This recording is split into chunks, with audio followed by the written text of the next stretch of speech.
everyone, it's Tobey here, and today's video is going to be pretty exciting. I'm going to be giving you guys tips on how I film my videos and basically what works for me and how I just film my videos and set up my videos and stuff like that. So keep in mind that I'm also not a professional videographer, so I'm not going to know everything and all these professional tips, but I'm going to be sharing with you what works for me and how I set things up. So let's just jump into this video.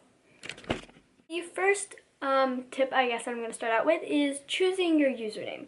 You definitely want to make sure that you have a good username that you're going to be liking through your whole YouTube journey, because if you choose a username that you don't like being known for, or like you don't like that username at all, then it's obviously not going to be the best YouTube experience if you don't want to be known as your YouTube username. And also, if you're going to add numbers to it, then make sure that you only add like 1 to 2, or like 1 to 3 numbers, because if you add like your whole like username is just numbers and like your name, then obviously that's extremely hard to remember.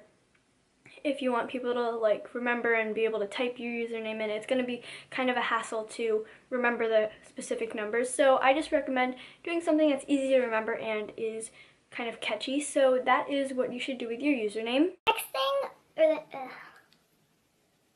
a bird that's really loud outside.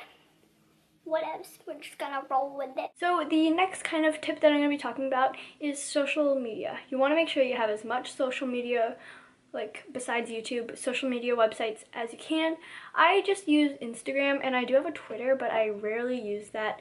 I only have like one tweet. I never really tweet on that or use my Twitter really, but I mainly use my Instagram, and whenever I upload a new video, I take a snapshot of the thumbnail and then I upload that, and I make sure to include a link like in my Instagram bio so that everyone can go check that video out. And that's just a really good way to interact with your viewers outside of your YouTube, outside of your channel. And I just recommend getting as much social media as you can. You don't have to get like a Vine, a Tumblr, a Kik. You don't have to get everything, but I recommend having at least 1 or 2 social media websites, but it's basically personal preference, and I just have 2, but I only basically use 1.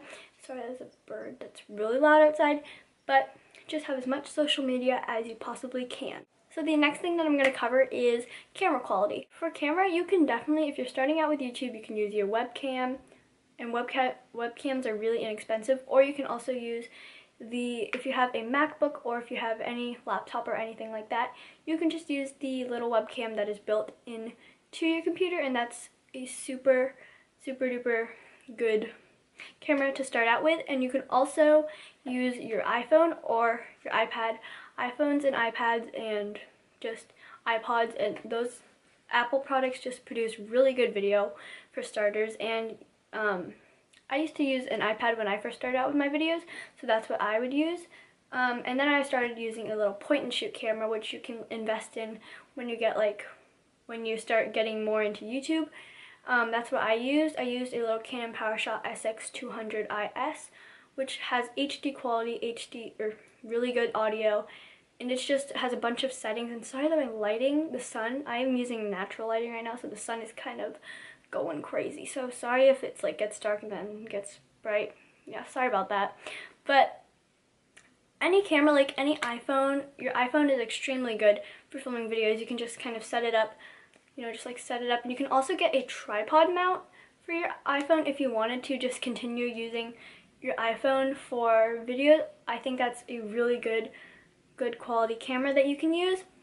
And if you're wondering, I use the Sony NEX3N, which is just a mirrorless interchangeable lens camera, and I also use the 16 to 50 millimeter zoom lens, so that's what I use.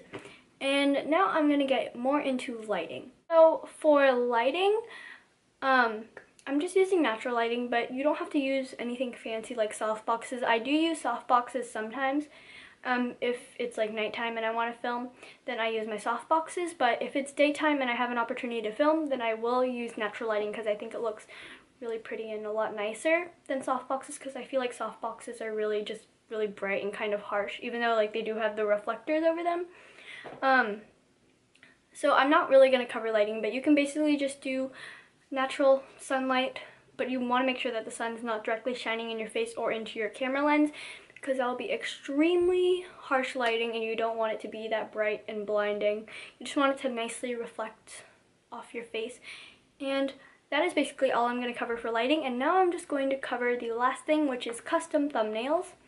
And I love custom thumbnails. I think it's awesome. I think it's a really cool feature to do for your YouTube videos because it attracts more viewers and attracts more people to watch your videos, because a lot of people like a video that has an interesting thumbnail, because if they're scrolling through a list of videos and they see a thumbnail that stands out more than other people's, then they're obviously going to click on that video because they're interested in what the YouTuber is talking about or what's happening in the video. So I definitely recommend doing custom thumbnails, and they're also extremely easy to make.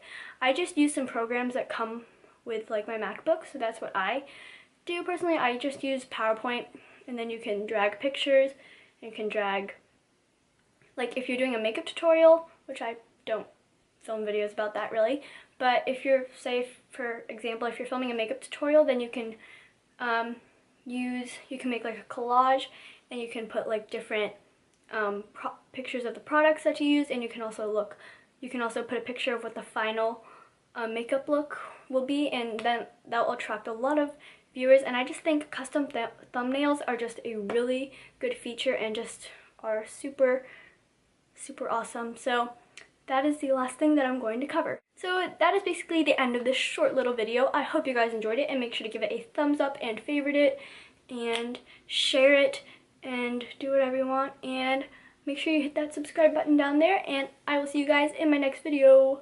Bye!